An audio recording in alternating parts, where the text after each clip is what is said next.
Hello, মেদিনীপুরে নতুন খুলেছে বেলজিয়াম ওয়াফল। সত্যি এখন একদম নতুন অ্যাট্রাকশন হয়ে উঠেছে এই ওয়াফেলের দোকানটি।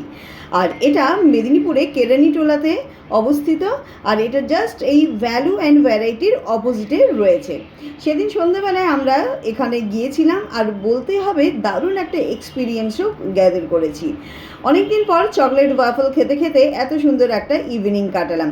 দোকানে ঢুকতেই প্রথমে যেটা নজর কাড়লো সেটা হলো ডেকোরেশন আর অ্যাম্বিয়েন্স। ছোট হলেও জায়গাটা খুব সুন্দর করে সাজানো, আলো, বসার জায়গা, পুরো পরিবেশটাই খুব কোজি আর রিল্যাক্সিংও ছিল। ফ্যামিলি বা ফ্রেন্ডসের সাথে হ্যাং আউট করার জন্য একদম পারফেক্ট জায়গা, সুন্দর একটা সময় কাটানোর জন্য সত্যি পারফেক্ট জায়গা। সবচেয়ে বেশি খুশি ছিল আমার ভাই আর আমার মেয়ে। চকলেট ওয়াফল দেখেই ওদের এক্সাইটমেন্ট একেবারে অন্য লেভেলে চলে গিয়েছিল। গরম গরম ওয়াফেলের ওপর মেল্টেড চকলেট, আইসক্রিম আর টপিংস দেখতেই এত টেম্পটিং লাগছিল যে ছবি না তুলে খাওয়া শুরু করা একেবারেই কঠিন। খেতেও সত্যি কিন্তু খুব টেস্টি ছিল। রিদ্ধি তো ওয়াফল খেতে ভীষণই ভালোবাসে, ও ব্যাঙ্গালোরে খায়। আর ভাইকেও এখানে নিয়ে এসেছিলাম খাওয়ানোর জন্য। আর একটা জিনিস খুব ভালো লেগেছে, ওরা হাইজিনও খুব মেনটেন করে চলছিল। আর ওপেন কিচেন এরিয়াটা খুব পরিষ্কার পরিচ্ছন্ন ছিল, স্টাফরাও বেশ ওয়েল মেনটেন্ড।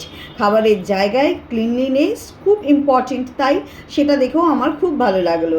আর প্রাইস রেঞ্জও মোটামুটি ঠিকই আছে। কোয়ালিটি আর টেস্ট অনুযায়ী খুব বেশি এক্সপেন্সিভ মনে হয়নি আমার।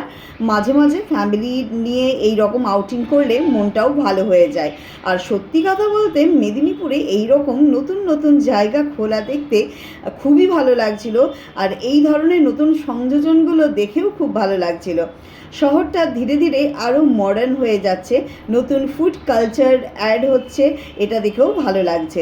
সব মিলিয়ে খুব সুন্দর একটা সন্ধে কাটলো।